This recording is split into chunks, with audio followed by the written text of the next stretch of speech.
All right, so I just watched the Rainbow Six Pro League North American Majors. So for those who hasn't seen it, you should probably look at the VOD for that. I'll probably link it at the end of this video. If you want to watch some Siege Pro League, see the best players in the world play the game.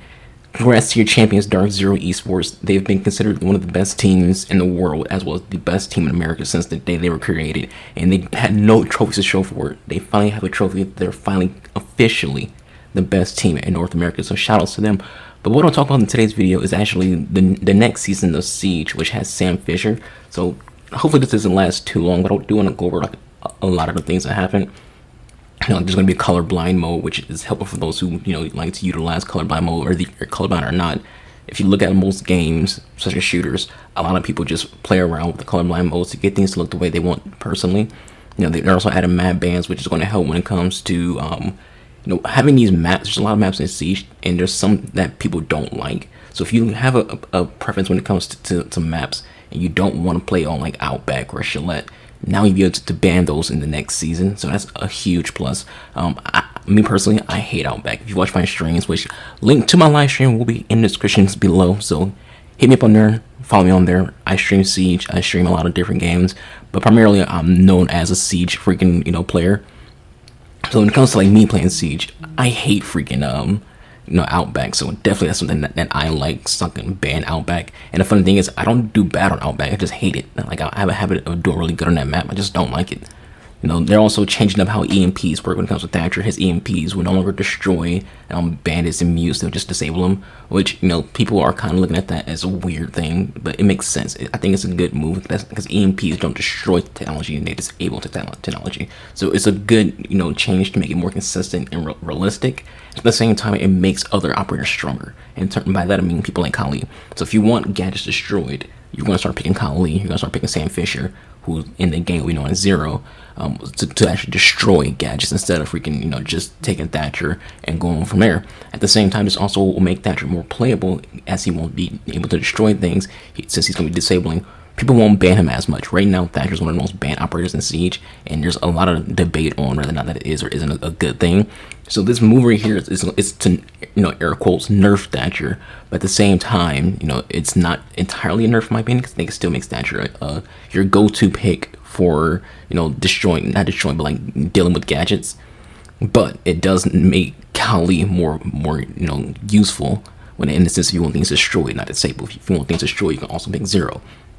So it nerfs Thatcher, makes him less likely to be banned all the freaking time. It buffs Kali inadvertently. It buffs Zero before he even comes out inadvertently. It's also going to be a new ping system that's going to be very, very clear. It's going to be more universal. And usually when it comes to Siege pings, it's just, hey, this is ping. You put a little yellow mark over it.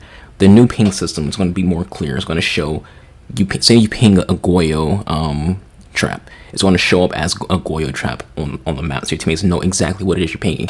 What this does, and outside of just being good in general and a beautiful thing to just see, it's going to help solo play. If you're a solo player, if you ping things, it's going to let your teammates know exactly what it is you're talking about without you talking to begin with.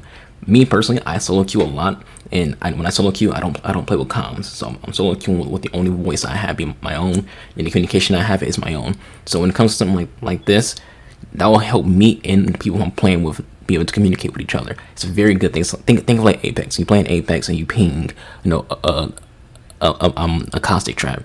The operator is going to point out that there's a caustic trap there. It's the same thing here when it comes to Siege and this new ping system. I think it's great. We're also adding a bunch of new ACOGs, and I say a bunch of ACOGs, I mean different site variations of ACOG, not just, hey, everyone gets an ACOG now. It's going to be a 1.5 ACOG, it's going to be a 2.0 ACOG, a 2.3 ACOG, and a 3.0 ACOG. By default, there's a 4-time scope in the game. That's the current ACOG that's been in Siege since day one. But they're going to add these other variants of the ACOG, so you can have ACOGs across the board on more operators and being in different variations. Now, the ACOG to me kind of is an ugly site, so I don't know if I'll use it more or less. Me personally, when it comes to me playing Siege, I prefer the hollow site. But when this new season comes out and they feel good, then I'll be playing with these ACOGs if they feel good. With these new sites, they're also adding in site colors. So how like in a lot of games like Call of Duty, you can change your reticle color. So like any color you want, you can make the design of what you want. In Siege for next season, you get to change your reticle color to whatever color you want. It can be purple, it can be blue, it can be yellow, it can be whatever. You can also change the opacity of it, so you can have it be very faint or very dark, however you want it to your heart's content. Again, it's a very small thing, but it gives you as a player your own kind of cosmetic attachment to, an attachment. So you can make it however you want it to be. So the next map for next season will be Chalet. Chalet's getting reworked. The front windows are going to be gone. The surface area itself looks very nice and very clean and good. The map's going to be more open. And I mentioned before when it came to the last rework that when it comes to these map reworks, other than Cafe didn't really get more open.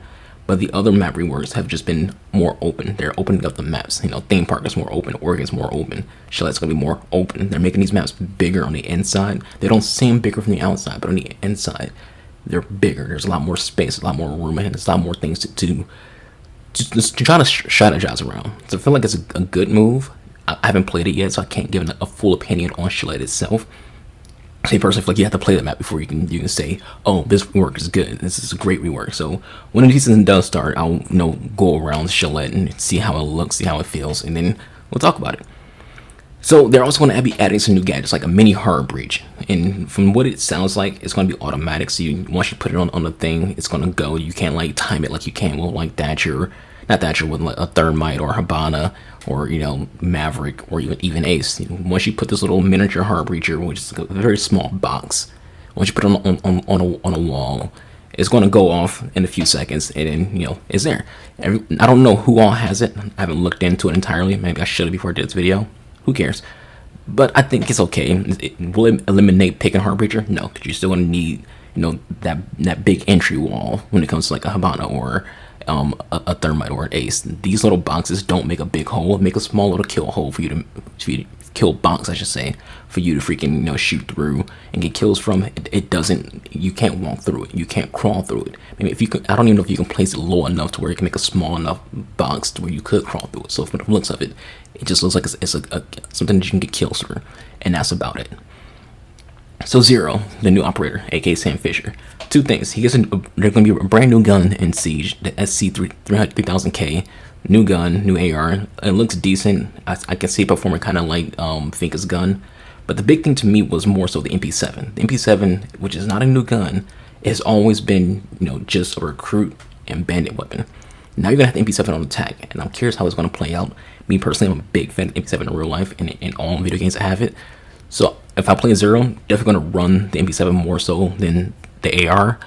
So that's big to me. The MP7 is a great gun, so that being on attack is going to be a big change. He's going to be a 2-speed 2-armor operator, so he's not going to be a big hefty boy. He's not going to be a speedy boy. He's going to be smack dab in middle. And I kind of feel like at some point in time we might see Siege be a dominant 2-speed 2-operator game more so than anything else. I feel like they're going away from 3 armors. They're going away from 3 speeds, and they're just trying to get a median. And Sam Fisher's going to be that median, that 2-speed 2-armor. He also has grenades. That's a big plus. And that's kind of, when it comes to his utility in general, out the gate, he's going to be very strong, which is good. I think it's important that he becomes a strong character. I don't want to see operators who are weak. We've had, seasons where we had operators who were not good. Nock, I love Nock, but she wasn't great. Warden still sucks. We've had these seasons where, you might get one good operator, or you get none. Womai is debatable. Kali is debatable. But most people don't like Kali, and most people don't pick Womai. So you need to have a season where you have a strong operator, and Sam Fisher, being Sam Fisher, has to be strong. You can't put Sam Fisher in your video game, market Sam Fisher being in your game, and then him be trash. He has to be a strong operator, and people are going to play him, and people are going to be bad with him. To me, he's more of an info. I told my brother, he's more like a Valkyrie on defense than he is anything. A Valkyrie on attack more so than anything else. He's going to have 4 cameras. These 4 cameras get 1 shot each. These cameras can burrow through, any kind of a wall in terms of like soft walls or fortified walls. But out the gate, people think it's a strong. He has a list of counters. First off, Mute can jam his cams. Jaeger can destroy his cams when they get shot past ADS. Bandit Wire and Kai, Bandit shots and Kai shots can also destroy his gadget. Well, mine can destroy his gadget. All those people counter his gadget. The big plus, though, that a lot of people will point out in terms of like the top tier players and the pro players is he destroys Goyo traps. That's a big thing because Twitch doesn't do that. Usually, the only way you can destroy a Goyo trap is either A, you shoot it, or B, you throw a grenade at it.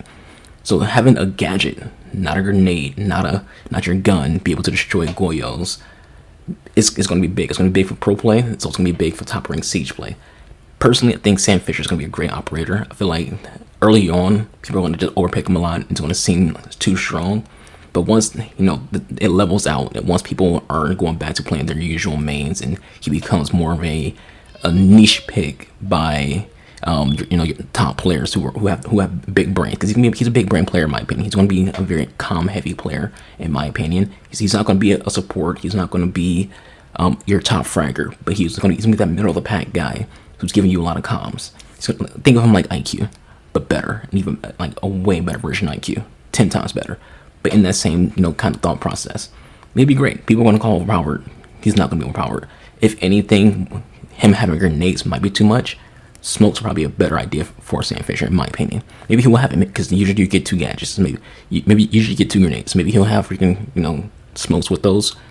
But I think it'd be better if he has smokes and stuns. But with all that said, that is it for this video. Thank you all for watching. Hope you all enjoy. Leave any thoughts you have in the comments below. Leave your thoughts about the next season. Are you excited for the new season? And all that good stuff. I'll catch you guys on the next one. I've been Archangel the Road on YouTube. Follow me on Twitch. Link to that in the description box below. Have a good night. Goodbye. Bang.